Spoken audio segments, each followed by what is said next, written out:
doing many Comic-Cons lately? No, this is my first one. I was a bit nervous. They're a great bunch of folks. I know. It's really a nice atmosphere. So I got some questions for you, and then we're going to take some from the audience. So the first one I have is you work with some really cutting-edge directors, wrote groundbreaking cinema. What was your experience like with David Lynch on Twin Peaks?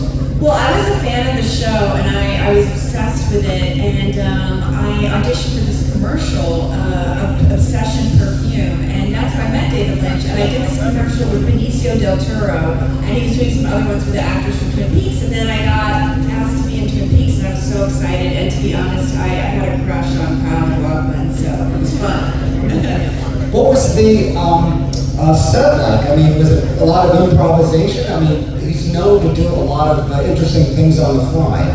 Well, I was in the second season, so it was kind of later on in the story, but I was excited I got to be in the red room and speak backwards. I had to practice speaking backwards. So when you saw the show after you finished it and you watched it, was it different from when you filmed it, or was it pretty much true to what you thought the whole thing was when you read the script? It was the same. It was the same. There wasn't a lot of improvisation. Okay.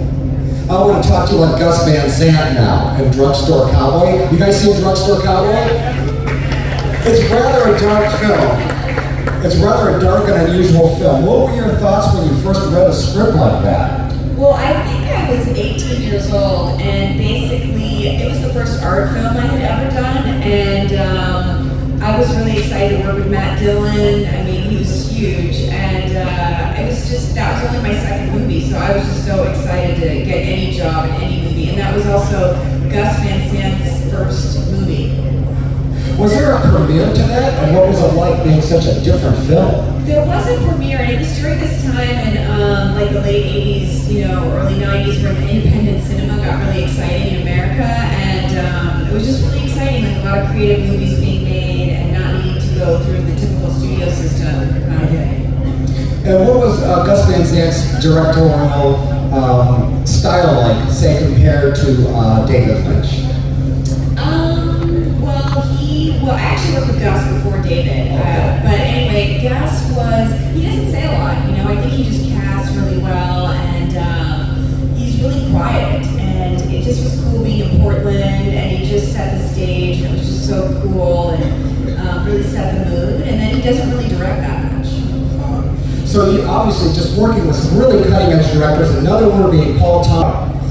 Well, I auditioned for it, and I think they were trying to get more famous actors at that time. I wasn't very famous, and then I got the part. And I remember I went to meet him at La Poubelle in LA. We were sitting at this bar, and he just was like, "I want to tell you got the part." And Mark Wahlberg came over. He's like, "Here, I want to introduce you to Mark Wahlberg." And so it was very exciting, very. That was a very exciting moment in my career because I went from auditioning for roles and trying to get cast to starting to get just offered parts and to make more money. And it was very, very exciting. What were your thoughts when you first read a script like that? Did you know it was going to be as huge as it was in the theaters? Well, I think at that time it was sort of more taboo subject matter to be making a movie about the porn industry. So some people were thinking that, like maybe this is too weird to make a movie about this. But I thought the script was so good, and I was really excited about it. And the cast was amazing, even though a lot of those people were discovered in that movie.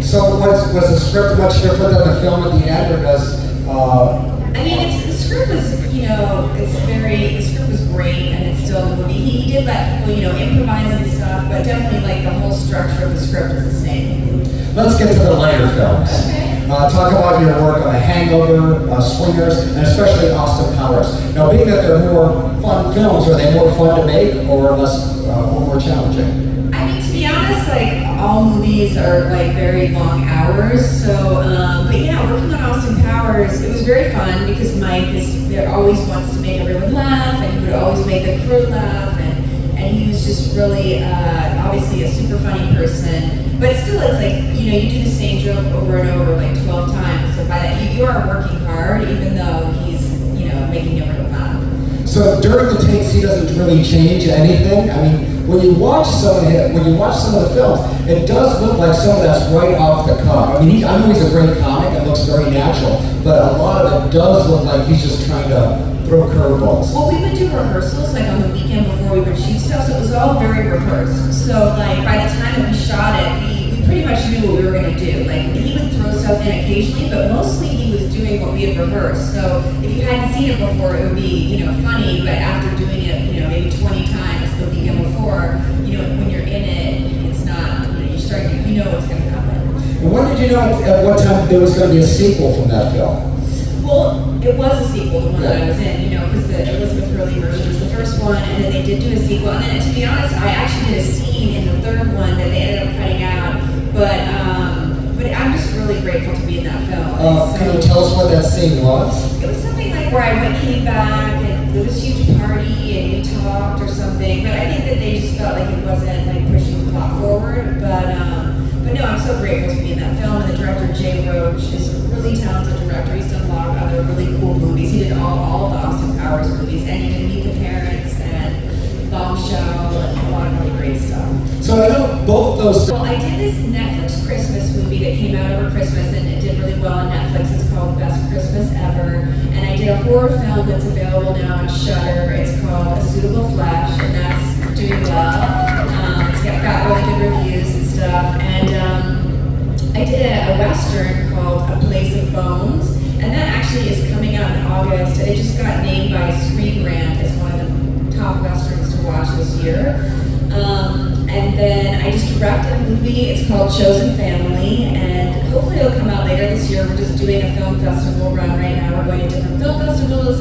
And I also just shot a Western with Stephen Dorff and Nicolas Cage called Gunslingers. We just shot that last month. There's a lot of stuff. Can you tell us about? And wait, lastly, I am pitching a TV show, so send me some good vibes to make it with my friend. She's the showrunner of this really cool Netflix show called Ginny in Georgia, and it's this book by Leanne Moriarty who did Big Little Lies called The Hypnotist Love Story. So, before we get to the questions, what directors influenced you in your personal recollections or funny stories from Boogie Nights, like working with Burt Reynolds? Did he seem to be on board at the time? And like any personal memories you could share? Yeah, he was always really sweet to me. I think once he said like, oh, I have a Marilyn Monroe story I want to tell you. I think he said that she would walk down the street and that no one would recognize her, and then he said, but when I turn on my persona, then everyone would recognize her. And I think he was in a lot of pain from like football injuries. I think he had to take like pain medication, and sometimes he could be a little grumpy, to be honest, but he was always really nice to me, and obviously he's an amazing actor. All right, let's get the next one. Actually, his last Comic-Con was ours, and he was really a great guy. Yeah. He was really wonderful. No, he was lovely. And actually, I remember him teaching Paul, like, we were shooting that scene where I kicked the guy with my roller skates, and he was like, you have to shoot it this way if you want to get it finished tonight, and he was helping him figure out how to get all the shots done before the sun came up. Next question, and nice and loud into the microphone. Hi, Heather. Is that loud enough? My favorite movie that you're in is From Hell with Johnny Depp back in the early 2000s. So what was it like working on the set recreating Jack the Ripper, as well as working with British royalty like Ian Holm and Robbie Coltrane? Well, I was so excited, obviously, to be an actor and, to get to work with Johnny Depp, especially at that moment, it was so exciting. And basically, we went to London and we walked the streets where it really happened, where Jack the Ripper really, the stories were originated. But we shot it in Prague, so they built this whole set in Prague. It was amazing. And basically, it was the summer and we were shooting at night, and there weren't that many hours of dark. So we would get there and just wait for it to get dark, and then when the minute was dark, we'd try to shoot everything really fast before the sun came back up. I don't know if there's a good story if you want to, but All right, another question here? Yes. What was it like working with Mike Myers in Austin Powers, The Spy Who Shagged Me? Was he like a really cool guy to work with? Like, did he invite you to dinner, or did you guys hang out off the set? Was he a really cool guy?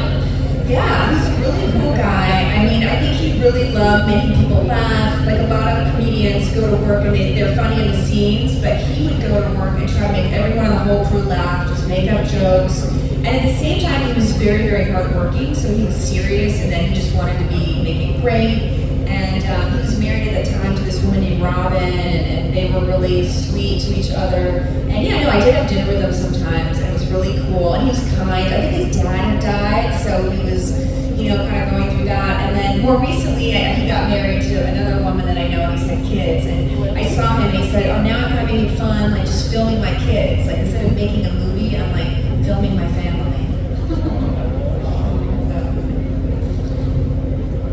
I hear that. I'm just wondering some of your memories of License to Drive and working with the two Coolers. Such a great 80s film. Oh, thank you. That's so fun. It's so fun that people still watch that. Well, okay, that was my first movie I had ever been in. So my memories are that I had basically done almost nothing, and that I would drive onto the lot. Like I had just gotten my driver's license, and that I would drive onto the 20th Century Fox lot, and I would be like pinching myself because I just was so excited that I was in a movie with Corey Haim and Corey Feldman, and then I got to drive onto like a movie lot. It was so fun. I mean, they were, such teen heartthrob idols, and to get to work with them was a, huge dream come true. I felt like a total, just like this suburban girl who had just like no idea about the entertainment industry, and it was really fun to get to work with them.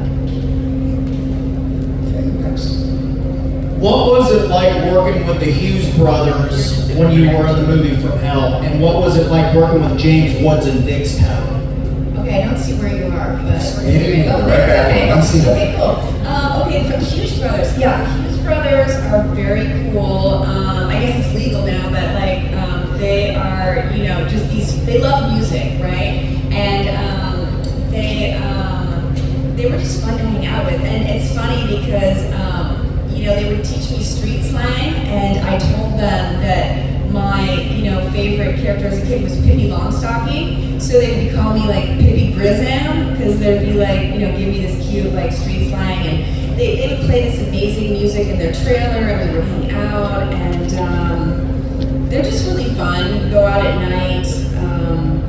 They were amazing. I mean, they're visually very cool, and the DP of that, Peter Deming, they created such a cool visual story for that.